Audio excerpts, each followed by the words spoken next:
இனிய மாலை வணக்கம். அய்யனார் ஜானகி அம்மாள் கல்லூரி தமிழ்துறை சார்பாக நிகழக்கூடிய நூல் வாசிப்பு முற்றம் நிகழ்வு 201. இன்றைய நிகழ்வில் நம்மிடையே நூல் கருத்துரை வழங்குவதற்காக விருதுநகர் மாவட்டத்தினுடைய மாவட்ட ஆட்சியர் மதிப்பிற்கும் மரியாதைக்கும் உரிய முனைவர் வி.பா. ஜெயசீலன் அவர்கள் வருகை தந்திருக்கின்றார்கள். அவர்களை கல்லூரியின் சார்பாகவும் தமிழ்துறையின் சார்பாகவும் வருக வருக என வரவேற்பதிலே நாங்கள் பெரும் மகிழ்ச்சி அடைகின்றோம். எங்களுடைய கல்லூரி நிர்வாகத்தினரையும் நாங்கள் இந்த நேரத்திலே நன்றியோடு இணைந்து பார்க்கின்றோம். கல்லூரியினுடைய முதல்வர் பெருந்தகை 2021 ஆண்டு நாங்கள் அவரிடம் சென்று நூல் வாசிப்பு முற்றம் என்ற நிகழ்வை நிகழ்த்திக் கொள்கிறோம் என்று அனுமதி கேட்டோம். அவர் மாணவர் நலன் சார்ந்த சமூக ஆக்கம் சார்ந்த எந்த நிகழ்வையும் நிகழ்த்துங்கள் என்று எங்களை ஊக்கப்படுத்தினார். எங்களுடைய கல்லூரியினுடைய முன்னத்தியராக இருக்கக்கூடிய முதல்வர் பெருந்தகை முனைவர் சே. அசோக் அவர்களையும் இந்த நேரத்திலே நாங்கள் வருக வருக என வரவேற்று அமைகின்றோம். நம் மாவட்ட ஆட்சியர் அவர்கள் எங்களுடைய மாவட்டத்தை இலக்கிய செழுமை வாய்ந்த மாவட்டமாக மாற்றி இருக்கின்றார். எங்களுடைய மாவட்டம் கரிசல் மண் நிறைந்த ஒரு மாவட்டம். எனவே கரிசல் இலக்கிய கழகம் என்ற ஒன்றை ஏற்படுத்தி அதன் வாயிலாக கரிசல் இலக்கிய திருவிழாவை நிகழ்த்தி இருக்கின்றார். இந்த ஆண்டும் அந்த விழா நிகழ இருக்கிறது. இந்த கரிசல் இலக்கிய கழகத்தை தன் ஆட்சி காலத்திற்கு பின்பாகவும் அந்த கழகம் செயல்பட வேண்டும் என்று பதிவு செய்திருக்கிறார். எனவே எதிர்கால திட்டம் சார்ந்து எதிர்கால படைப்பாளர்களை முன்னிட்டெல்லாம் அவர் அந்த கரிசல் இலக்கிய கழகத்தை முன்னெடுத்திருப்பது பாராட்டுக்குரியதாக இருக்கிறது. அவர் தீரா காதல், திருக்குறள் திட்டம் போன்ற பல்வேறு திட்டங்களின் வாயிலாக பல்வேறு இலக்கிய முன்னெடுப்புகளை செய்தால் கூட எங்களுக்கு பிடித்த நிகழ்வு என்னவோ கரிசல் இலக்கிய திருவிழா தான். ஏனென்றால் இந்த கரிசல் இலக்கிய திருவிழா வந்த பிறகுதான் எங்கள் மாவட்டத்தில் இருக்கக்கூடிய படைப்பாளர்கள் பலரை நாங்கள் அறிந்தோம். நிறைய நூல்களை கரிசல் இலக்கியம் சார்ந்த நூல்களை வாசித்தோம்.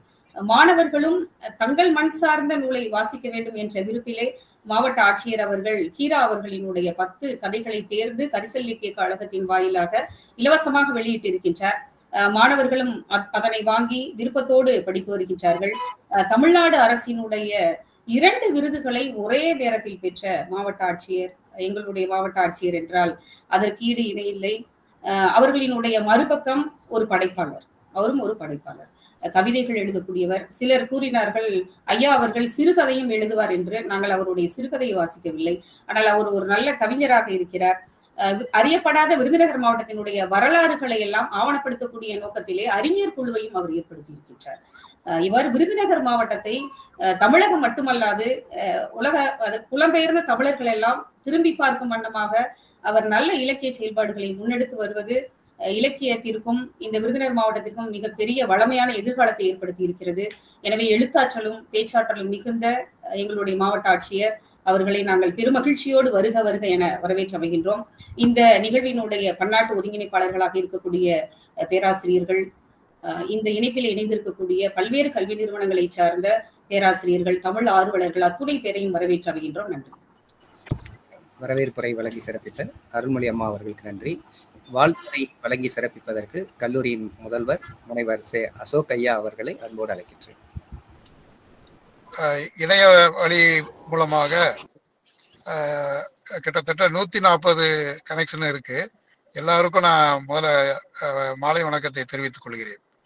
இந்த நிகழ்விற்கு மிகவும் சிறப்பு செய்வதற்காக எங்களது மாவட்ட கலெக்டர் டாக்டர் ஜெயசீலன் ஐயா அவர்கள் இங்கே வருகை இருந்தது மிகவும் மகிழ்ச்சி.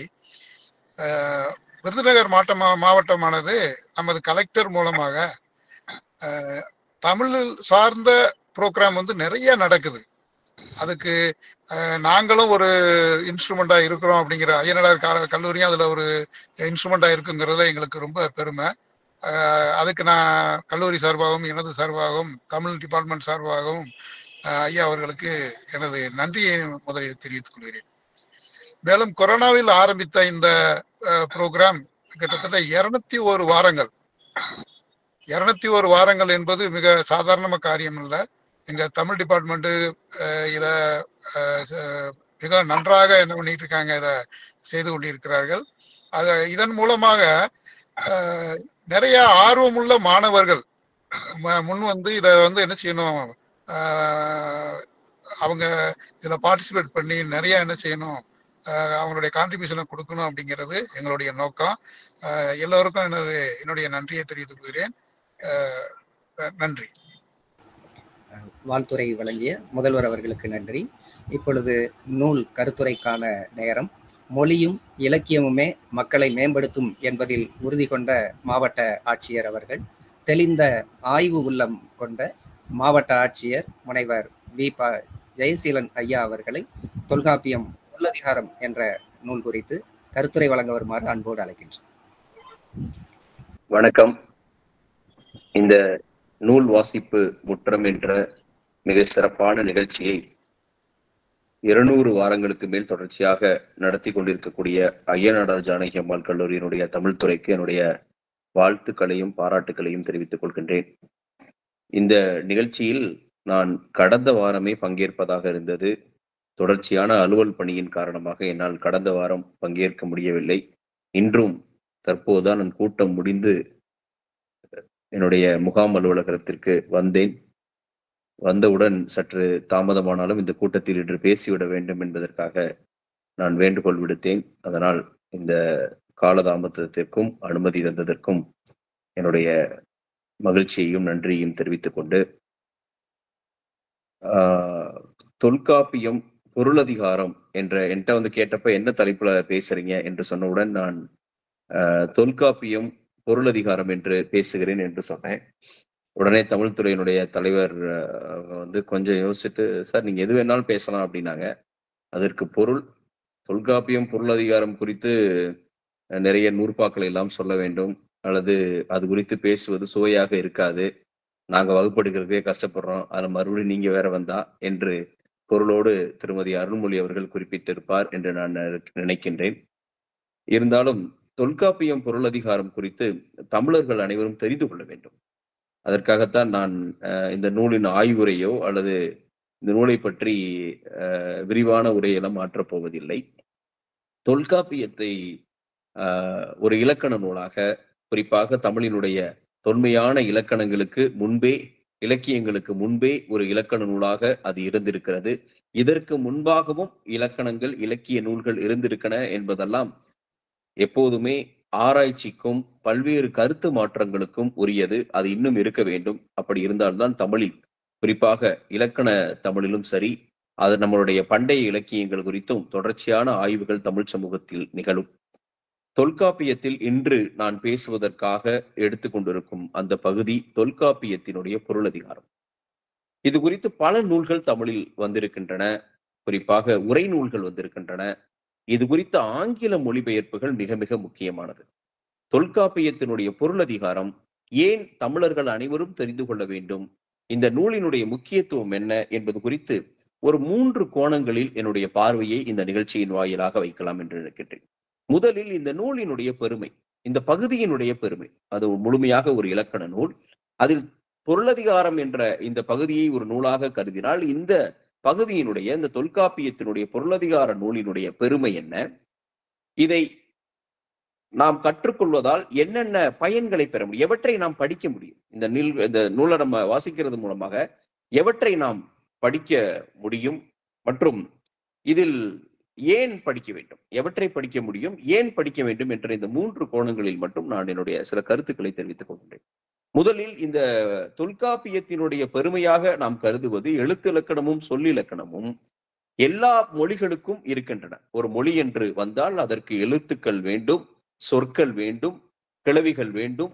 இப்படி தொடர்ச்சியாக அதற்குரிய மொழி இலக்கண அமைப்பு என்பது எல்லா மொழிகளுக்கும் இருக்கும். அதே போன்று தமிழுக்கும் தொல்காப்பியத்திற்கு முந்தைய இலக்கண நூல்களும் இருந்திருக்கின்றன என்பதுதான் ஆய்வாளர்களுடைய கருத்து. நமக்கு கிடைக்கப்பட்டிருக்கக்கூடிய தொல்காப்பியத்தின் அடிப்படையில் பார்த்தால் நம்மளுடைய மொழியை முழுமையாக கட்டமைப்பு செய்து அதற்குரிய எழுத்து இலக்கணங்களை, சொல்லிலக்கணங்களை தெளிவாக வரையறுத்து கூறுகின்றன. இதற்கு பிறகு வந்த நன்னூல் இலக்கணமும் அவற்றை வழித்தோன்றலாக இன்னும் சிறப்பாக இந்த மொழியை கட்டுக்கோப்போடு வைப்பதற்கு தொடர்ச்சியான இலக்கண கட்டமைப்பை செலுத்தி இருக்கிறது. பிறகு ஏன் இந்த பொருளதிகாரம் மட்டும் மிகப்பெரிய ஒரு முக்கியத்துவத்தை வருகிறது, அதுவும் குறிப்பாக இந்தியா சுதந்திரம் அடைவதற்கு அந்த காலகட்டத்திலேயே ஏறத்தாழ 1940களில் தொல்காப்பிய பொருளதிகாரங்கள் குறித்து மிகப்பெரிய ஆய்வுகள் தமிழ் பல்கலைக்கழகங்களில் அல்லது பல்கலைக்கழகங்களுடைய தமிழ் துறைகளில் நடந்திருக்கிறது.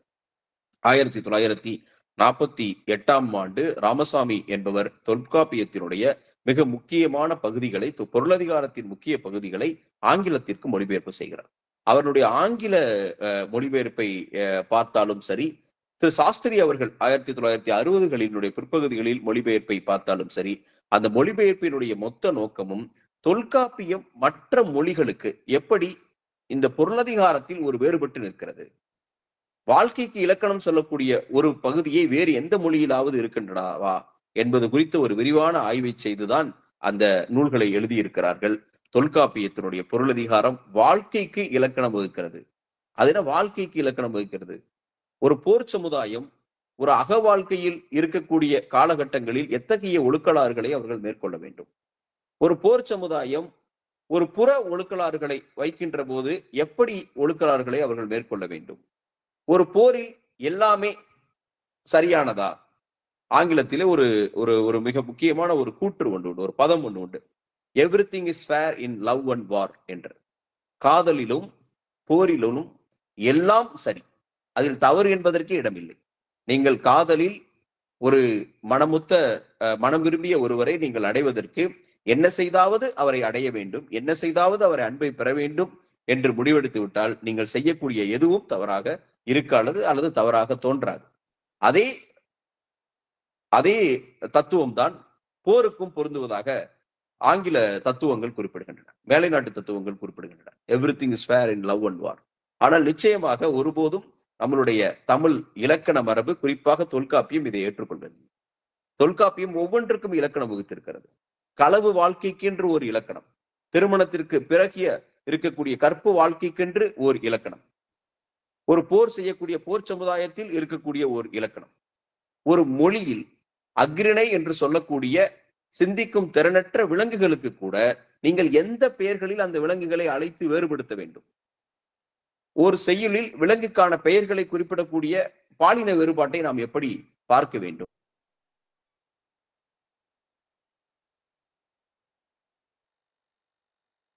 என்று மிக நுட்பமாக உயிர்நேய சிந்தனையோடு அந்த முழு பகுதியும் மரபியல் ரொம்ப சிம்பிளா மொத்த பொருளதிகாரமும் ஒரு 9 பகுதிகளாக பிரிக்கப்பட்டு, அதுவும் அந்த அகத்திணையியல் புறத்திணையியல் இது இரண்டும் ஒரு ரொம்ப ஒரு ரிலேட்டடான ஒண்ணு. அகத்திணையியல்ல முதல்ல அகத்திணையியல், அடுத்து புறத்திணையியல். அகத்திணையியல்ல எப்படி ஒரு தனி மனித வாழ்க்கை, ஒரு நிலமும் பொழுதும் என்று வகையறுக்கப்பட்ட ஒரு நிலப்பகுதிகளில் ஒரு தலைவனும் தலைவியும் எப்படி வாழ்வார்கள், ஒரு இனக்குழு எப்படி வாழும், மக்கள் முதலிய அகனைந்தரையும் சுட்டி ஒருவர் பெயர் குழப்பறார், ஒரு தனி மனித ஒரு பர்சனல் ரிலேஷன்ஷிப்ல அவற்றை பற்றி சொல்கின்ற போது அவர்களுடைய பெயரை கூட எழுதக்கூடாது என்ப மிக முக்கியமான மரபை இது சொல்லித் தருகிறது. ஏனென்றால் இன்று ஒருவருக்கு ஒரு பர்சனல் ரிலேஷன்ஷிப்ல இருப்பாங்க, நாளை கால சூழ்நிலையில் எப்படி இருப்பார்கள் என்று தெரியாது. எனவே ஒவ்வொருவருக்கும் இருக்கக்கூடிய அந்த பிரைவசியை நாம் எப்படி பாதுகாக்க வேண்டும், அதை இன்னைக்கு பிரைவசி பத்தி சொல்றோம், இன்னைக்கு இருக்கக்கூடிய நம்ம டேட்டா பிரைவசியை பத்தி பேசுறோம். இன்னைக்கு அதற்கு என்று உலகம் முழுவதும் இன்டர்நேஷனல் லாஸ் இருக்கு. ஒரு பிரைவசி இப்ப வெளிநாடுல இருந்து ஒருவர் இந்தியாவுக்கு வருகிறார் என்றால் அவருக்கு இந்திய குடிமகனுக்கு இருக்கக்கூடிய எல்லா அடிப்படை உரிமைகளும் ஃபண்டமெண்டல் ரைட்ஸும் இருக்காது. ஆனால் எந்த ஒருவரும் அவர் எந்த நாட்டில் பிறந்தவராக இருந்தாலும், எந்த நாட்டினுடைய குடியுரிமை பெற்றவராக இருந்தாலும், இந்தியாவிற்கு ஒரு சுற்றுலா பயணியாக வந்தால் கூட அவர் இந்த மண்ணில் இருக்கின்ற போது அவருக்கு என்று சில அடிப்படை உரிமைகள் இருக்கின்றன. அதில் மிக மிக முக்கியமான உரிமை அவருடைய பிரைவசி, அவருடைய தனிப்பட்ட செயல்பாடுகளை அல்லது தனிப்பட்ட உணர்வுகளை பாதுகாக்கக்கூடியதற்கான அடிப்படை சட்டங்கள் நமக்கு இருக்கின்றன. இது இன்று உலகம் முழுவதும் பேசப்படுகிறது. குறிப்பாக இன்னைக்கு நம்மளுடைய டிஜிட்டல் பெனிட்ரேஷன் என்று சொல்லக்கூடிய இந்த நவீன தகவல் தொழில்நுட்ப ஊடகங்களின் அடிப்படையில் இருக்கக்கூடிய அந்த தனிமனித உரிமைகள் எல்லாம் இன்று உலக அளவில் சட்டங்களாக சொல்லப்படுகின்றன. இது குறித்து ஒரு பாடலில் எழுதப்படுகின்ற போது கூட அதை நேரடியாக சொல்ல முடியாது. அதை பின்பற்றி தான் நம்மளுடைய சங்க இலக்கியங்கள்லாம் பலனவாளை கதுவும் ஊரன் எம்மில் பெருமொழி கூடி தம்மில் கையும் காலும் தூக்கத்துக்கும் ஆடிப்பாவை போல மேவன செய்வான் தன்புதல்வன் தாய்க்கு என்று குறுந்தொகையில் கூட தலைவனுடைய யார் என்று அந்த தலைவனை சொல்லவே மாட்டாங்க. பலனவாளை கதுவும் ஊரன், அந்த ஊருக்காரன், அந்த ஊர்ல எப்படிப்பட்ட ஒரு இயற்கை செல்வம் மிக்க ஊர். அதே மாதிரி ஒரு பரத்தியர் ஒழுக்கத்தில் எத்தகைய நோக்குகளை, எத்தகைய பிரின்சிபல்ஸ், எத்தகைய தத்துவங்களை அவர்கள் கடைபிடிக்கிறார்கள். அது சரியா தவறா, நம்ம இன்றைய இருக்கக்கூடிய நவீன சிந்தனைகளுக்கு, நவீன நாகரிகத்திற்கு அது பொருந்தக்கூடியனவா என்பது விவாதத்திற்குரியது. அதை நம்ம தனியா டிபேட் பண்ணலாம். ஆனால் அதற்கென்று ஒரு இலக்கணம் இருக்கின்றது என்ற பார்வையில் அவர் நம்மை இந்த பகுதியை நம்மை வந்து வியப்புக்குள்ளாக்கிறது. மக்கள் நுகுதலி அகனைந்தரையும் சுற்றி ஒருவர் பெயர் கொள்ளப்படுறார்னா ஒரு 5 இணையில எந்த ஒரு தலைவன் தலைவி பெயரவோ நேரடியாக பயன்படுத்தக்கூடாது. இது ஒரு அகத்திணை ஒழுக்கத்துல எவ்வளவு முக்கியமான ஒன்றாக இருக்கிறது. அதே போல ஒரு நிலமும் பொழுதும் என்று இந்த பகுதியில எத்தகைய நிலப்பகுதிகள் இருந்திருக்கு, அந்த நிலத்தை வந்து வரையறுத்து அதற்குரிய ஒழுக்கங்கள் என்ன என்று சொல்லப்படுகிறது. அதில் குறிப்பாக வறட்சியாக இருக்கக்கூடிய நம்மளுடைய நிலமரபில் 4 தான் தொல்காப்பியம் சொல்லுது. 5வதாக இருக்கக்கூடிய பாலை நிலத்தை சொல்லவே இல்லை. அது வந்து கோடை காலத்தில் முல்லையும் குறிஞ்சியும் முறைமையில் திறந்து நல்லியல்பு இழந்து நடுங்குதுயிர் உறுத்த பாலை என்பது ஒரு படிமம் கொள்ளும் தான் நமக்கு வந்து பிற்காலத்திலேயே சொல்லப்படுகிறது. அப்படி அந்த நில பாகுபாடுகளை கூட அவ்வளவு துல்லியமாக ஒரு புவியியல் அடிப்படையில், ஒரு தனி மனித உரிமை அடிப்படையில் அந்த பகுதிக்கென்று வாழ்க்கை முறையை இலக்கணமாக வகுத்ததுதான் மற்ற மொழிகளோடு ஒப்பிடுகின்ற போது இந்த தொல்காப்பிய பொருளதிகாரம் மிகப்பெரிய பெருமையையும் செல்வாக்கையும் பெற்றிருக்கிறது. ஏன் நம்ம படிக்கணும் தொல்காப்பியத்தை? வாழ்க்கையில நீ எப்படி வாழணும், இந்த பகுதியில் இருக்கவங்களுடைய பண்பாடுகள் என்ன, பழக்க வழக்கங்கள் என்ன, பிறரினுடைய பண்பாடுகளை, பழக்க வழக்கங்களை, உணவு முறைகளை, அவர்களுடைய நாகரிகத்தை மற்றொரு பகுதியில் இருக்கக்கூடியவர்கள் முற்றிலும் வேறுபட்டு இருந்தாலும் அவர்களுடைய பண்பாட்டையும் அவர்களுடைய உணர்வுகளையும் நாம் மதிக்க வேண்டும் என்பதை இலக்கணமாக வகுத்தது நம்மளுடைய மொழி, நம்மளுடைய இலக்கணம். அதான் இந்த தொல்காப்பியத்தினுடைய அகத்திணையியல் பகுதியினுடைய மிக முக்கியமாக நாம் ஏன் படிக்க வேண்டும், அவற்றில் என்ன சொல்லப்படுகிறது என்பது குறித்து நாம் புரிந்து கொள்ள வேண்டியது. ஒரு போர் சமுதாயம் இன்றும் போரினுடைய வடிவங்கள் மாறி இருக்கின்றன. இன்று போரினுடைய காரணங்கள் மாறி இருக்கின்றன. வெற்றி நிறை கவர்தல் மீட்டல் கரந்தையாம் அட்கார் மேல் செல்வது வஞ்சி உட்கார்ந்து எதிர்வுண்டல் காஞ்சி எயில்காத்தல் நொச்சி என்று ஒவ்வொரு நிலப்பகுதியிலும் ஒவ்வொரு இதிலும் எப்படி வந்து அந்த போரினுடைய அடையாளங்களை மிக தெளிவாக வரையறுத்து அது குறித்து ஒரு போருக்கு போறவங்க எப்படி இருப்பாங்க, ஒவ்வொரு திணையிலையும் என்ன மாதிரியான ஒரு ஆழ்நிறை கவர்தலுக்கு என்ன, அது ஆழ்நிறை கவர்ந்தால் எப்படி அதை கொண்டு வர வேண்டும், அதில் கடைபிடிக்க வேண்டிய ஒழுக்கலாறுகள் என்ன என்று அந்த போரினுடைய சூழலையும் மிக தெளிவாக வரையறுத்து சொல்கிறார். இன்றைய மாடர்ன் வேர்ல்டுல போரும் என்பது தவிர்க்க முடியாது. இன்றைய நாம் பேசிக் கொண்டிருக்கக்கூடிய இன்றைய தினத்தில் கூட உலகின் 3 பகுதிகளில் மிகப்பெரிய போர் மேகங்கள் சூழ்ந்து கொண்டு கரும்புகைகள் வெளிவருகின்றன. அப்ப இத்தகைய சூழலுக்கு ஒரு 2500-3000 ஆண்டுகளுக்கு முன்பாக ஆய்வுக்குட்பட்ட இந்த காலகட்டத்தில் 3000 ஆண்டுகளுக்கு முன்பாக எழுதப்பட்டதாக ஆய்வறிஞர்கள் கால வேறுபாட்டோடு சொன்னாலும் குறைந்தபட்சம் 2500 ஆண்டுகளுக்கு முன்பாக எழுதப்பட்ட இந்த இலக்கண நூல் ஒவ்வொன்றையும் அவ்வளவு மிக தெளிவாக வரையறுத்து சொல்கிறது. அதுதான் ரொம்ப முக்கியம், ஒரு கிளியர் டெஃபினிஷன். ஏன்னா மிஸ்இன்டர்பிரேஷன் வந்துடக்கூடாது. தொல்காப்பியம் ஏன் நம் பொருளதிகாரத்தை நாம் ஆச்சரியப்படுத்துகிறது, ஏன் படிக்க வேண்டும் என்றால் ஒவ்வொன்றிலையும் இருக்கக்கூடிய அந்த நுட்பமான இன்டர்பிரேஷன் அது சொல்லுது. அது வந்து நீங்க இந்த மாதிரி ஒரு போர் சமுதாயத்துக்கு, ஒரு போர் சிந்தனைகளுக்கு போரினுடைய மரபுகளை பற்றி சொல்வதை விட ஒரு மெய்ப்பாட்டியல்ல போய் படிச்சு பார்த்தோம்னு சொன்னா ரொம்ப ரொம்ப ஆச்சரியப்படுத்துற. இளிவரல் என்பது மிக நுட்பமான ஒண்ணு. மருட்கைக்கு இளிவரலுக்கு என்ன வேறுபாடு? அந்த இளிவரல் எதன் மூலமாக தோன்றும், அழுகை எங்கெங்கெல்லாம் தோன்றும், நகை எங்கெங்கெல்லாம் தோன்றும் என்று மெய்ப்பாடுகள் குறித்து மிக நுட்பமான வேறுபாடுகளை அதன் மூலமாக அந்த எல்லா வேறுபாடுகளுக்கும் நீங்க வந்து நகை, அழுகை, இளிவரல், மருட்கை முழுவதுமான மெய்ப்பாடுகள் 8 வகை மெய்ப்பாடுகளுக்கு உதாரணமான பாடல்கள் நீங்க வந்து அதற்கு பின்பு வரக்கூடிய நம்மளுடைய சங்ககால இலக்கியங்கள்லையும் சரி, அதற்கு பின்பு வரக்கூடிய இலக்கியங்கள்லாம் படிக்க படிக்க நமக்கு ரொம்ப ரொம்ப ஆச்சரியமா இருக்கும். இளிவரல்ல வந்து எதற்காக அந்த இளிவரல் வருகிறது, அந்த இளிவரலினுடைய நோக்கம் எப்படி இருக்கிறது என்பதற்கு ஒரே ஒரு பாடல் ஒண்ணு நமக்கு இருக்கும். அதே மாதிரி வந்து தலைவன் தலைவியினுடைய தனிப்பட்ட களவியல் வார்த்தையில தலைவன் வந்து தலைவியை பார்த்து அச்சப்படுவான், இது வந்து பெண்ணா இல்ல வந்து அணங்கா அப்படின்னு. ஆனா ஒருபோதும் தலைவி தலைவனை பார்த்து அச்சப்படவே மாட்டான். இது குறித்து நீங்க இந்த நுட்பமான ஒரு பாடலுக்கு நீங்க பின்னாடி சங்க காலத்திற்கு பிறகு வந்து திருக்குறள்ல கூட எடுத்துக்காட்டுகளை பார்க்க முடியும். அலங்கு கொள் ஆய்மயில் கொள்ளோ கணங்கு கொள் டக்குனு பாட்டு எனக்கு முழுசா ஞாபகம் வரல. அணங்கு கொள் ஆய்மயில் கொள்ளோ கணங்குலை மாதர்கொள் மாலும் என் நெஞ்சு. அந்த திருக்குறள்ல வந்து எவ்வளவு அழகா அந்த தலைவன் வந்து தலைவியை வந்து இது அணங்கா இல்ல பெண்ணா என்று அவன் சற்றே மனக்குழப்பம் அடையக்கூடிய ஒரு நுட்பமான ஒரு செய்தியை அங்கிருந்து எடுத்திருப்பார். அது மாதிரி தலைவனும் தலைவனும் சந்திக்கக்கூடிய பகுதிகளை பற்றி சொல்கின்ற போது களவியல்ல அது வந்து ஊழாலதான் நிகழும். அதுக்கு வந்து ஆகுல் போகுல் என்று 2 பற்றி தொல்காப்பியர் மிக தெளிவாக சொல்கிறார். அதை எடுத்து களவு வாழ்க்கைக்கு சொல்லப்படக்கூடிய இந்த 2 செய்திகளை திருவள்ளுவர் பின்னாடி ரொம்ப வேற வேற இடத்துல பயன்படுத்துவார். ஆகூடால் தோன்றும் அசைவின்மைன்னு சொல்லுவாரு. சோ அது மாதிரி வந்து இந்த தொல்காப்பியம் பின்பு வரக்கூடிய பல்வேறு தமிழ் புலவர்களுக்கும் அறிஞர்களுக்கும் மிகப்பெரிய வழிகாட்டி நூலாகவும் அது இருக்கிறது. வாழ்க்கைக்கான வழிகாட்டி நூலாகவும் இருக்கிறது, அக வாழ்க்கைக்கான வழிகாட்டி நூலாகவும் இருக்கிறது, புற வாழ்க்கைக்கான வழிகாட்டி நூலாகவும் இருக்கிறது. இன்றைய நவீன உலகில் இருக்கக்கூடிய பல்வேறு வாழ்வியல் மற்றும் விழுமியங்கள் சார்ந்த சிக்கல்களுக்கு தீர்வுகளையும் அது கொண்டிருக்கிறது. அதான் நம்ம தொல்காப்பியத்தினுடைய நாம் ஏன் தொல்காப்பியத்தினுடைய பொருளதிகாரம் மற்ற உலக மொழிகளை விட சிறப்பாக இருக்கிறது என்று சொன்னால், ஒரு வாழ்க்கைக்கான இலக்கணத்தை ஒவ்வொரு பகுதியிலும் எவ்வளவு டீடைல்டா அது வகுத்து சொல்லியிருக்கிறாங்க. களவியல்லையும் சரி, கற்பியல்லையும் சரி, குறிப்பாக திருமண வாழ்க்கை பற்றி இன்னைக்கு வந்து உலகம் முழுவதும் பேசு பொருளாக இருந்து கொண்டிருப்பது ஃபேமிலி என்ற இன்ஸ்டிடியூஷன். சமீபத்தில் ஒரு 4-5 மாதங்களுக்கு முன்பாக இருக்கும் என்று நினைக்கிறேன், கவிப்பேரரசு வைரமுத்து அவர்கள் திருமணம் என்ற நிறுவனம் குறித்து மிக தெளிவான ஒரு பதிவை எழுதியிருப்பார். அவருடைய சுற்றுரையில எழுதியிருந்தார். இந்த திருமணம் என்ற இந்த நிறுவனம் உலகம் முழுவதும் எவ்வளவு பல மாற்றங்களை அடைந்து கொண்டிருக்கிறது. இப்ப இருக்கக்கூடிய சூழல்ல ஒரு சில எடுத்துக்காட்டை குறிப்பிட்டு எப்படி திருமணத்திற்கு குறித்த தத்துவங்களும் பார்வைகளும் மாறிக்கொண்டிருக்கின்றன. அப்ப திருமணம் குறித்த வரலாறு நம்ம போய் தேட வேண்டியது இருக்கு.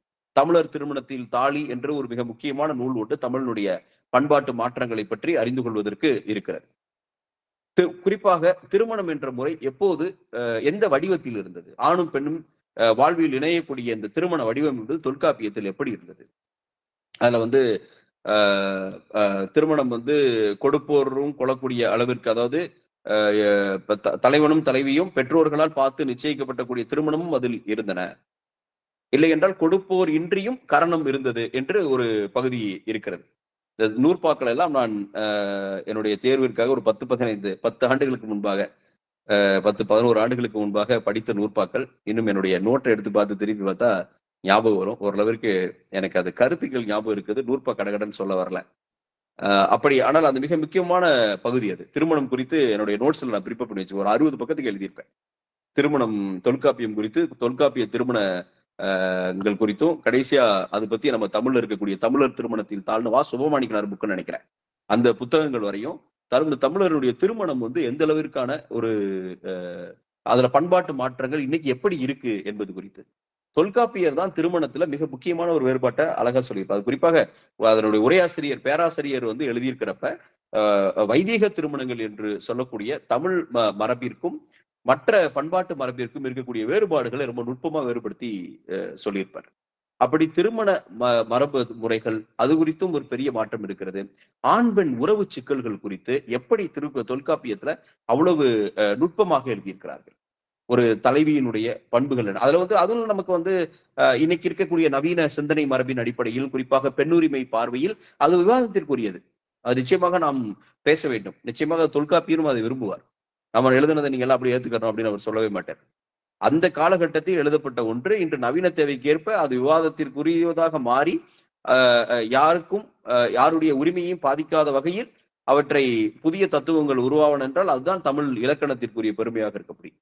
தொல்காப்பியர் அவர் எழுதி வச்சிருக்கிறது அதுக்கு தானே. இது என்னைக்கா இருந்தாலும் டிபேட் ஆகணும், மக்கள் இது குறித்து விரிவாக பேசணும், களவியல்ல சொல்லியிருக்கக்கூடிய சித்தாந்தங்களை பேசணும், கற்பியல்ல வந்து ஏன் வந்து தலைவன் தலைவியை பார்த்து ஒரு ஐயுறலாம், ஆனா ஏன் தலைவி தலைவனை பார்த்து ஐயுறக்கூடாதா என்று இன்று நாம் ஒரு ஹைப்போதெட்டிக்கல் கொஸ்டின், ஒரு கருதுகோளை முன் வச்சா நிச்சயமாக அது ஒரு விவாதத்திற்குரிய ஒரு தத்துவம் தான். இப்படி தொல்காப்பியத்தினுடைய அது வந்து களவியல் கற்பியலாக இருந்தாலும் சரி, குறிப்பாக தொல்காப்பியத்துல இன்னும் ரொம்ப டீடைல்டா போனா அது இருக்கக்கூடிய பொருளதிகாரத்துல பாடல்களை எழுதக்கூடிய மரபு இருக்கு. குறிப்பாக மனிதனுடைய வாழ்க்கை குறித்த அனுபவங்களை பதிவு செய்கின்ற போது எத்தகைய இலக்கண அமைப்புகளை அவன் மேற்கொள்ள வேண்டும், அதில் என்னென்ன நம்ம ஒரு விழுமியங்களை ஒரு எத்திக்ஸை நம்ம ஃபாலோ பண்ணணும் என்பது குறித்து டீடைல்டா சொல்லியிருக்கோம். அது வந்து ஓமையியலா இருந்தாலும் சரி, செய்யுளியல் பகுதியாக இருந்தாலும் சரி, மரபியல் பகுதியாக இருந்தாலும் சரி, இந்த 3 பகுதியிலையுமே எப்படி அந்த ஒன்றை நாம் புரிந்து கொள்ளக்கூடிய தக்க வகையில் எழுத வேண்டும். தொல்காப்பியத்துல குறிப்பா அந்த ஊமையல் பகுதியில நம்ம வந்து வியக்கக்கூடியதான். நம்ம வந்து இஷ்டத்துக்கு வந்து ஒருத்தரை வந்து நம்ம எதையுமே பதிவு பண்ணிடக்கூடாது. எழுதக்கூடிய ஒரு எழுத்தாளராக இருக்கக்கூடியவர், அதாவது ஏதாவது ஒன்றை பதிவு செய்யக்கூடியவர், அவருக்கென்று மிகப்பெரிய பொறுப்பு இருக்கிறது. ஜஸ்ட் ஒரு கம்பாரிசனை வந்து இரண்டுக்கும் தொடர்பற்ற 2 பொருட்களை ஒருபோதும் ஒப்புமைப்படுத்தி விடக்கூடாது. ஆங்கிலத்தில் சொல்லுவாங்க, don't compare apple with orange அப்படின்னு. நீங்க வந்து இரண்டு சம்பந்தம் இல்லாத பொருள்களை வந்து கம்பேர் பண்ணி சொல்லவே கூடாது. அது வந்து ஒரு அறிவுசார் குற்றம், ஒரு இன்டெலெக்சுவல் ஃபால்ஸ், அது ஒரு இன்டெலெக்சுவல் இன்டெகிரிட்டி கிடையாது. அதை வந்து தொல்காப்பியத்துல ஊமையலை பகுதியில் ரொம்ப டீட்டெயில்டா சொல்லுவார். நீங்க வந்து ஒரு இதுல எப்படி ஒப்புமை இருக்கணும், போல புறைய ஒப்ப உரள மான கடுப்பையை ஏற்ப நேர நிகர அன்னை இன்னை என்று பிற்காலத்தில் அந்த ஊமைகள் எப்படிலாம் இருக்கணும்னு ஒரு இது சொல்லியிருப்பாங்க. தொல்காப்பியர் ஒரு ஊமையை ஏன் பயன்படுத்த வேண்டும், எங்கே பயன்படுத்த வேண்டும், அதை பயன்படுத்துவதன் மூலமாக அறியாத ஒன்றை நீ அறியாத ஒன்றை நீ அறிவிப்பதற்காக சொல்லப்படக்கூடிய சூழலில் அவற்றை இந்த இலக்கணத்திற்கு உட்படுத்திதான் நீ பயன்படுத்த வேண்டும் என்று ஒரு எழுத்தாளருக்கான இன்டெலெக்சுவல் இன்டெகிரிட்டியை அதுல வந்து ரொம்ப தெளிவா சொல்லுவார். அது வந்து நம்ம பின்னாடி எந்த ஒரு பொருள் மயக்கமும் ஏற்பட்டு விடக்கூடாது.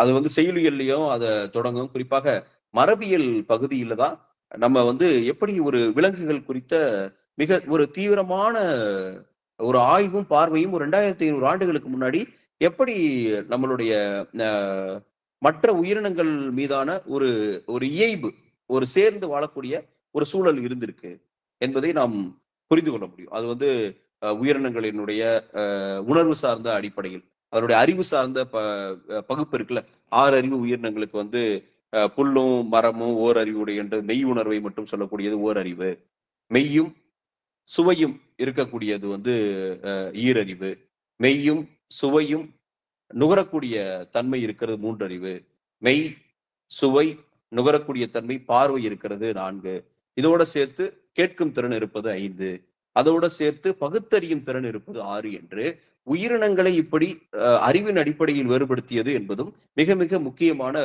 ஒரு பகுப்பு. நீங்க அதற்கு பிறகு ஏறத்தாழ ஒரு 1500 ஆண்டுகளுக்கு பிறகுதான் இது போன்ற பகுப்பு முறைகள் எல்லாம் மற்ற மொழியில் வருகின்றன. இது போன்ற ஒரு வகைப்பாட்டியல் முறை, டாக்ஸானமி என்று சொல்லக்கூடிய அந்த உயிரியல் வகைப்பாட்டு முறையினுடைய அடிப்படையை தொல்காப்பியத்தில் நாம் மரபியல் பகுதியில் காண முடியும். இப்படி தொல்காப்பியத்தினுடைய பொருளியல் பகுதியில் இருக்கக்கூடிய ஒவ்வொரு பகுதியையும் சரி, அது வந்து அகத்திணையியல், புறத்திணையியலாக இருக்கட்டும், களவியல், கற்பியல் பகுதி, பொருளியல், மரபியல் பகுதி, செய்யுளியல், ஊமையியல், செய்யுளியல், மரபியல் என்று அதனுடைய எல்லா பகுதிகளிலும் மிக மிக நுட்பமான மனிதர்களுக்கு தாங்கள் ஒவ்வொருவருடைய அக வாழ்க்கைக்கும் சரி, புற வாழ்க்கைக்கும் சரி, இது போன்ற வாழ்க்கையினுடைய தத்துவங்களை அடுத்த தலைமுறைக்கு பதிவு செய்து கடத்துவதற்கும் மிகப்பெரிய விதிமுறைகளை, பகுப்புகளை தெளிவாக வரையறுத்து கூறுகிறது. இதுதான் இந்த நூலின் பெருமை. இதை படிப்பதன் மூலமாக இவற்றையெல்லாம் நாம் நம் மொழியினுடைய இலக்கண பெருமையை அறிந்து கொள்ள முடியும். ஒவ்வொருவருக்கும் என்னென்ன கடமை இருக்கிறது என்பதை நாம் தற்காலத்தோடு பொருத்தி கொண்டு நாம் அதை பார்க்க முடியும். குறிப்பாக மெய்ப்பாட்டியல் பகுதி என்று இன்று நம்ம வந்து இன்னைக்கு நம்மளுடைய அதிகபட்சமான நேரங்களை எடுத்துக்கொள்வது இன்று இருக்கக்கூடிய நவீன பொழுதுபோக்கு சாதனங்கள் தான். ஊடகங்களில் இருக்கக்கூடிய பொழுதுபோக்கு அம்சங்கள். இன்னைக்கு நிறைய நம்ம வந்து இன்னைக்கு யூடியூப்லயும் இன்ஸ்டாகிராம்லயும் ரீல்ஸ் எடுக்கிறதா மிகப்பெரிய ஒரு இது. ஆனால் இதற்கு வந்து இது மாதிரியான ஒரு உணர்வு சார்ந்த ஒன்றை பதிவு செய்கின்ற போது அவற்றில் எப்படி இருக்க வேண்டும், ஒவ்வொன்றும் எந்த சூழலில் வர வேண்டும், அதற்கென்று என்ன ஒரு வரையறை இருக்கிறது என்பது குறித்து மெய்ப்பாட்டியல் பகுதியில் மிக தெளிவாக தொல்காப்பியர் சொல்கிறார். அது வந்து எத்தகைய வெளிப்பாடுகள் வரலாம், ஒரு நகை எப்போதெல்லாம் தோன்றணும், அப்படின்னா எப்பப்பெல்லாம் தோன்றக்கூடாது என்ற ஒரு பொருள் அதில் உண்டு. ஒரு பேதமையில வந்து வரலாம், ஆனா பேதமையை அடுத்தவர்களுடைய பேதமையை சொல்லி வரக்கூடியது. அது வந்து சுய எல்லல் என்பதன் மூலமாக வரலாம். அது மாதிரியான ஒரு மெய்ப்பாட்டியல் குறித்து மிக தெளிவான பகுதிகளையும் வரையறுத்துக் கொள்வது தொல்காப்பியத்தினுடைய மிக முக்கியமான ஒரு இலக்கண நூல். இதெல்லாம் சொல்லாது.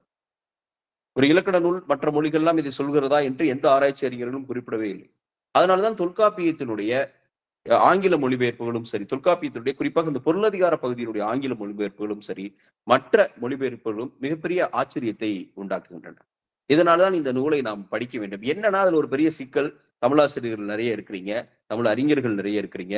தொல்காப்பியத்துல இதை படிக்கிறப்ப, குறிப்பா தேர்வு பார்வையில பாக்குறப்ப அதுல இருக்கக்கூடிய நூற்பாக்களை எழுதணும், அதுல இருக்கக்கூடிய கேள்வி பதில் சார்ந்து எழுதணும் என்று நம்மளுடைய இந்த தொல்காப்பியத்திற்கும் நமக்குமான உறவு அந்த தேர்வுக்கும் மதிப்பெண்களோடு பெரும்பாலும் நின்று விடுகிறது.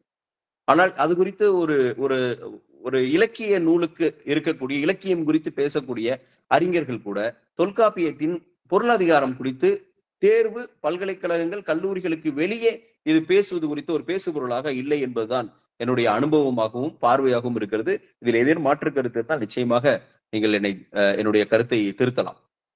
ஆனால் இவற்றை குறித்து இன்னும் நாம் அதிகமாக பேச வேண்டும். தொல்காப்பியத்தினுடைய பொருளதிகாரம் என்பது 2500-3000 ஆண்டுகளுக்கு முன்பாக இலக்கணங்களுக்காக ஒரு வாழ்வியலுக்காக அந்த சமூகத்திற்காக வகுக்கப்பட்டவை மட்டுமல்ல, அது காலந்தோறும் மாறினாலும் என்றைக்குமான ஒரு இலக்கண நூலாக அது எப்படி திகழ்கிறது, அவற்றின் மூலமாக நாம் எவற்றையெல்லாம் பெற்றுக்கொள்ள வேண்டும், எந்த ஒன்றையும் வரையறுப்பதற்குரிய வரையறை என்ன, what is the definition to define something. இந்த மரபை நீங்கள் கம்பராமாயணத்தில் மிக நுட்பமாக பார்க்கலாம். அவர் எல்லாவற்றையும் வரையறுக்காமல் கம்பராமாயணத்தில் கம்பர் ஒருபோதும் அவர் சொன்னதே இல்லை. இறைவனை கூட வரையறுத்திருப்பார். இறைவனுக்கென்று ஒரு வரையறையை சொல்லியிருப்பார். நம் இயற்பியல் படிக்கின்ற போது அழகு யூனிட் என்ற ஒரு வார்த்தையை படிச்சிருப்போம். யூனிட் என்பது எந்த ஒன்றையும் ஒரு நிர்ணயிக்கக்கூடியது. வேகத்திற்கு kilometre per second or kilometre per hour என்று நிர்ணயித்திருப்போம். அது மாதிரி லைட்டோட ஸ்பீடு, ஒரு இயந்திரத்தினுடைய ஆற்றல், குதிரைத்திறன் என்று வரையறுத்திருப்போம். அவர் அந்த வரையறையை பல இடங்கள்ல செய்வார். அவருடைய முதல் பாடலை வரையறையோட தான் ஆரம்பிக்கும். அழகிலா விளையாட்டுடையார் அவர் தலைவருக்கே அவர் தலைவர் அன்னவருக்கே சரணாங்களேன்னு சொல்வார். அழகிலா விளையாட்டு, இறைவனுக்குடைய விளையாட்டுகளுக்கு என்பது எந்த ஒரு யூனிட்டோ வரையறையோ கிடையாது. வரையறை இல்லை என்பதை அவர் வரையறுத்திருப்பார். இப்படி ஒரு ஸ்பீடை பத்தி சொல்றப்ப, ஒரு தாடகையை வதம் செய்யறப்ப ராமனுடைய அம்பு எத்தகைய வேகத்தில் தாடகையினுடைய வில்லிலிருந்து புறப்பட்டு தாடகையை நோக்கி சென்றது, அது மார்பில் துளைத்து முதுகில் எத்தகைய வேகத்தில் வெளியேறியது என்பது குறித்தெல்லாம் மிக நுட்பமான வரையறைகளை செய்திருப்பார். எனவே இந்த வாழ்க்கையை வாழ்வதற்கு வரையறைகளை தந்தவர் தொல்காப்பியத்தினுடைய பொருளதிகாரத்தின் பகுதி. அதுவும் குறிப்பாக களவியல் கற்பியல் என்ற வாழ்க்கை என்பது தனி மனிதர்களுக்கு இடையான உறவும் தனி மனிதர்களுக்கும் சமுதாயத்திற்கும் இடையான உறவையும் தெளிவாக வரையறுக்கிறது. ஒரு போர் சமுதாயத்தில் எத்தகைய சிந்தனைகளை, அறச்சிந்தனைகளை போரில் கூட நாம் மேற்கொள்ள வேண்டும் என்பதை நவீன உலகத்திற்கும் வழிகாட்டக்கூடிய தத்துவமாக பொருளதிகாரத்தினுடைய பகுதிகள் பொருளதிகாரத்தினுடைய புறத்திணையியலுடைய பகுதிகள் இருக்கின்றன. அதனுடைய களவியல் கற்பியல் சிந்தனை என்பது நவீன சிந்தனைக்கும், நவீன திருமணம் குறித்த சிந்தனைக்கும், நவீன குடும்ப உறவுகள், குடும்ப நிறுவனங்கள், திருமணம் என்ற நிறுவனம் குறித்த நவீன பார்வைக்கும் நமக்கு அறவழியோடு வழிகாட்டக்கூடிய பகுதியாக இருக்கின்றன. தொல்காப்பியத்தினுடைய பொருளதிகாரத்தின் செய்யுளியல் பகுதியும், ஓமையல் பகுதியும், மரபியல் பகுதியும் ஒரு எழுத்தாளருக்கு, ஒரு கருத்தை பதிவு செய்யக்கூடிய ஒருவருக்கு, ஒரு ஆசிரியருக்கு எத்தகைய நேர்த்தி இருக்க வேண்டும் என்று குறிப்பிடுகிறது. தொல்காப்பியத்தில் இன்னும் படிப்பதற்கும் கற்றுக்கொள்வதற்கும் கடல் போல் இருக்கின்றன. நான் சொல்லியது நிச்சயமாக ஒரு துளியிலும் மிக மிக குறைவான ஒன்று. என்னுடைய சிற்றறிவிற்கு எட்டியவரை, என்னுடைய நினைவில் இருக்கின்றவரை தொல்காப்பியத்தினுடைய பொருளதிகாரம் குறித்து பேசுவதற்கு வாய்ப்பு வழங்கிய அனைவருக்கும் என்னுடைய நன்றியையும் வணக்கத்தையும் தெரிவித்து நிறைவு செய்கின்றேன். நன்றி, வணக்கம். நன்றிங்க ஐயா. 2000 ஆண்டுகளின் தொன்மையும் பெருமையும் மிக்க ஒரு நூலை 200 கடந்த முற்றத்தில் பேசுவது என்பது பொருத்தமானது. மேலும் மாவட்ட ஆட்சியரால் அது பேசப்படுகின்ற பொழுது பெரும் சிறப்பு வாய்ந்தது. இலக்கியத்திற்கு மட்டுமல்ல, அதன் வழிபட்ட மனித வாழ்விற்கமான இலக்கணத்தையே தொல்காப்பியம் பேசுகிறது. ஒரு வகையில் தொல்காப்பியம் என்பது பண்பாட்டினுடைய இலக்கணம். தன்னை மட்டுமல்ல, தன்னை சூழ்ந்துள்ள உயிர் சூழலை புரிந்து வாழ்வதற்குரியதான தமிழர்களினுடைய தொல் வாழ்வியலை எடுத்து உரைக்கின்றது. நவீன தேவை அடிப்படையில் அதனை எடுத்துரைத்து பேசிய மாவட்ட ஆட்சியர் அவர்களுக்கு நன்றியை தெரிவித்துக் கொள்கின்றோம். நன்றிங்க ஐயா. இந்த நிகழ்வு குறித்து கருத்துரை வழங்குவதற்கு மலேசியா ஈகோ ஆசிரியர் கல்வி நிலையத்தை சார்ந்த மேனாள் பேராசிரியர் முனைவர் குணசீலன் சுப்பிரமணியன் ஐயா அவர்களை அன்போடு அழைக்கின்றேன். அனைவருக்கும் இனிய மாலை வணக்கம்.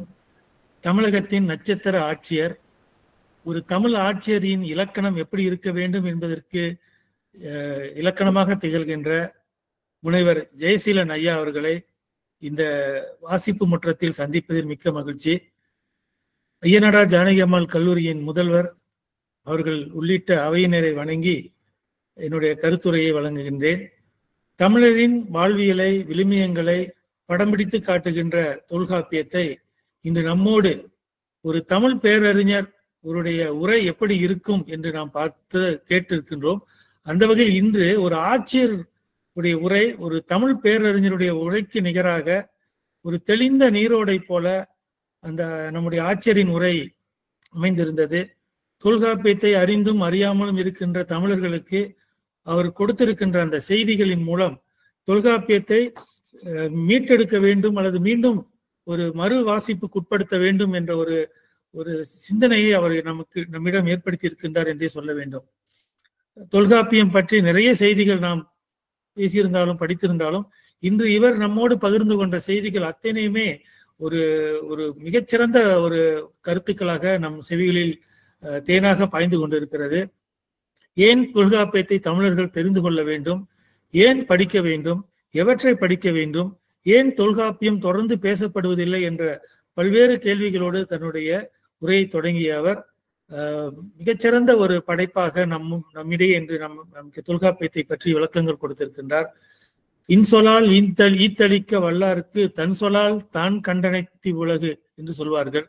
இனிய சொற்களை கூறி வேண்டுவோருக்கு வேண்டுவன கொடுத்து மக்களை காப்பாற்றும் ஆட்சியருக்கு அவருடைய சொல்லாற்றலையே அனைத்தும் வசப்படும் என்பதற்கு ஒப்ப வாழ்ந்து கொண்டிருக்கின்ற நம்முடைய ஆட்சியர் ஜெயசீலன் அவர்களுக்கு மலேசியாவில் இருந்து குணசீலனுடைய வாழ்த்துக்களையும் பாராட்டுகளையும் தெரிவித்துக் கொள்வதில் மகிழ்கின்றேன்.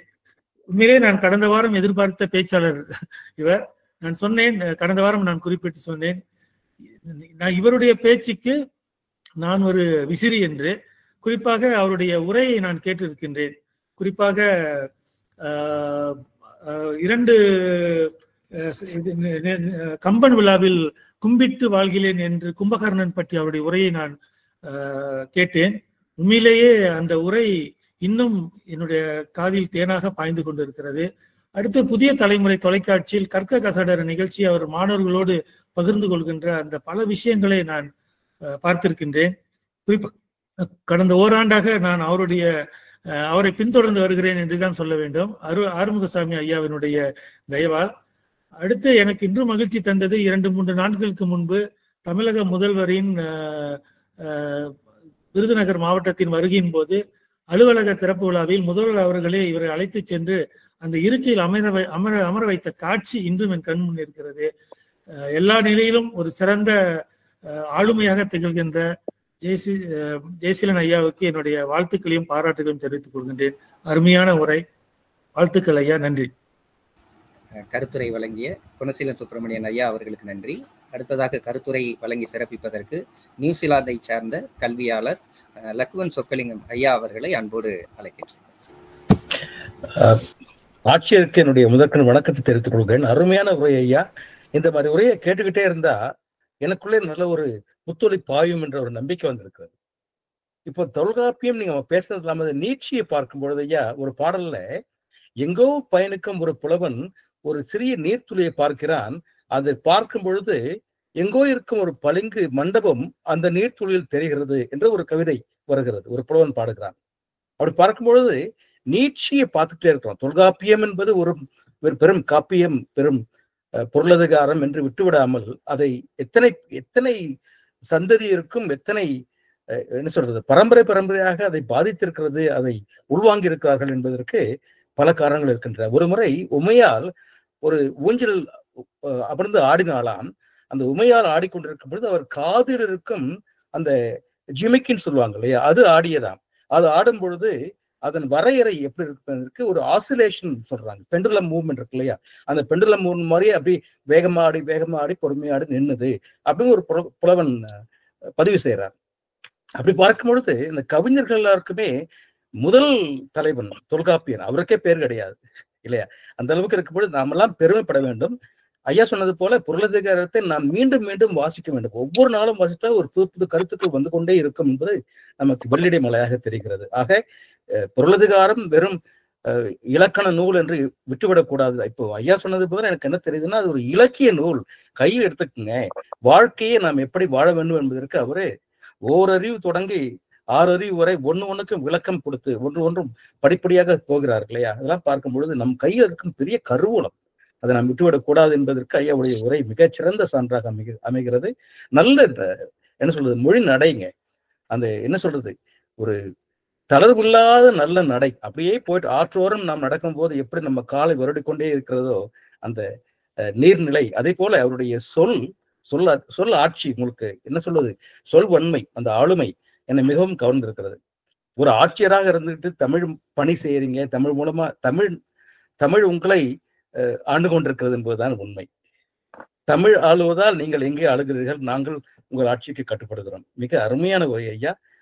ஆறுமுகசாமி ஐயாவுக்கு நன்றி சொல்ல வேண்டும். உங்களுடைய கும்பகர்ணன் பற்றிய உரை அதெல்லாம் திருப்பி இன்னமும் கேட்டு இருக்கிறேன். கேட்டு எனக்குள்ளே ஒரு உற்சாகத்தை நான் பாய்ச்சி கொண்டிருக்கேன் என்பதுதான் உண்மை. நல்ல பணி. உங்களுடைய உரையை மீண்டும் மீண்டும் கேட்பதற்கு எனக்கு வாய்ப்புகள் தர வேண்டும். இந்த கல்லூரி செய்யும் மிகப்பெரிய பணிக்கு சொல்லிலடங்காது அந்த அனுபவத்தை நாம் சொல்வதற்கு. மிக அருமையான உரை. இந்த நேரத்தில் அதிகாலை 3:30 மணிக்கு நான் உங்களுடைய உரையை கேட்கிறேன். ஆகையால இன்று நாள் எனக்கு நன்றாக அமைந்திருக்கிறது. ஆகையால் உங்களுக்கு மிகப்பெரிய நன்றி கூறி, இந்த கல்லூரிக்கு மிகப்பெரிய நன்றி கூறி, தமிழ்துறை தலைவர் அருண்மொழி அம்மாவுக்கு நன்றி கூறி, வினோத் ஐயாவுக்கு நன்றி கூறி அமைகிறேன். நன்றி, வணக்கம். நன்றிங்க ஐயா. கருத்துரை வழங்கிய லக்குவன் ஐயா அவர்களுக்கு நன்றி. நிறைவாக நன்றி உரை வழங்குவதற்கு தமிழ்துறை உதவி பேராசிரியர் முனைவர் சிவஞானம் அவர்களை அன்போடு அழைக்கின்றேன். அனைவருக்கும் வணக்கம். சிவகாசி ஐயனடார் ஜானகி அம்மாள் கல்லூரியின் தமிழ்துறை சார்பாக நிகழும் பன்னாட்டு அளவிலான நூல் வாசிப்பு முற்றம் நிகழ்வு 201. இந்நிகழ்வினை நாங்கள் தொடர்ந்து நடத்துவதற்கு அனுமதி அளித்த எம் கல்லூரி தாளாளர் பெருந்தகைக்கு நன்றி. மாணவர்களின் பங்களிப்பே முக்கியத்துவம் வாய்ந்தது என்று இந்நிகழ்வு குறித்து வாழ்த்துரை வழங்கிய எம் கல்லூரி முதல்வர் முனைவர் சே அசோக் ஐயா அவர்களுக்கு நன்றி. தொடக்க உரையாற்றி சிறப்பு விருந்தினரை அறிமுகம் செய்த முதுகலை தமிழ்துறை தலைவர் முனைவர் நா அருள்மொழி அம்மா அவர்களுக்கு நன்றி. இளநிலை தமிழ்துறை தலைவர் முனைவர் தா சந்திரகுமார் ஐயா அவர்களுக்கு நன்றி. இன்றைய நூல் கருத்துரையாளராக நம்மிடையே விருதுநகர் மாவட்ட ஆட்சியர் முனைவர் வி ஜெயசீலன் அவர்கள் தொல்காப்பியம் பொருளதிகாரம் என்னும் நூல் குறித்து சிறப்புரையாற்றினார். தொல்காப்பிய பொருளதிகாரத்தை அனைவரும் அறிய வேண்டும் என்று அறிவுறுத்தியமை, தொல்காப்பியத்திற்கு பல்வேறு உரைநூல்கள் ஆங்கில மொழிபெயர்ப்புகள் தோன்றியமை, நூலின் பெருமை, ஏன் படிக்க வேண்டும், எதற்கு படிக்க வேண்டும் என்று பிரித்து கொண்டமை, மொழிக்கான கட்டமைப்பினை எடுத்துரைக்கும் விதமாக எழுத்ததிகாரம் உருவானமை, இலக்கண கட்டமைப்போடு நன்னூல் உருவாக்கம் பெற்றமை, ராமசாமி சாஸ்திரி போன்றோரின் ஆங்கில மொழிபெயர்ப்பு, அக்கிரிணை உயிரினங்களை அழைக்கும் பாலின வேறுபாட்டமை, பெயர் சுட்டா மரபினை குறுந்தொகை பாடலோடு ஒப்பிட்டமை, பரத்தமை ஒழுக்கம் பற்றிய சிந்தனை, பாலை நில பாகுபாட்டினை சிலப்பதிகாரம் வழி எடுத்துரைத்தமை, அகத்திணை புறத்திணை ஒழுக்கலாறுகளை நூற்பாவழி சுட்டி காட்டியமை, எண்வகை மெய்ப்பாடுகளில் இழிவரல் குறித்த நுட்பமான வேறுபாடுகளை கூறியமை, தலைவியை இனங்கண்டறியும் தலைவனின் தெளிவு நுட்பத்தை திருக்குறளோடு எடுத்துரைத்தமை, தமிழரின் திருமண முறையினை பற்றி கூறும்போது வாசுப மாணிக்கனார், வைரமுத்து ஆகியோரின் சிந்தனைகளை முன்மொழிந்தமை,